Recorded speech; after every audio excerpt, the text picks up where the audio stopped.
Welcome to this BI Quick Tip. For more information on the BI tool, please visit our Help Files website. In this video, we'll walk you through two quick updates on the Microsoft Power BI service. One is the focus mode and the other is the expand button. Let's get started. The focus mode can be used anywhere on the Power BI service, but I'll show you it on the apps page. We'll click on the focus mode here, and you can see that it removes the left-hand side pane. This gives you a full screen-like view to focus on what is currently being displayed on the page. To bring back the left-hand side pane, simply click on it again. Next, we'll talk about the expand button for those that use and have access to workspaces.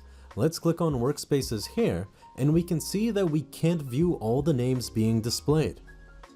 If we click the expand button here, it will expand the screen and show the full names of the workspaces. That wraps up our quick look at the focus mode and the expand button in the Power BI service. These simple features can make a big difference in how you navigate and view your content, helping you stay focused and see exactly what you need. Thank you for watching this video on the BI Quick Tips series. For more information on BI, please visit our Help Files website. Until next time.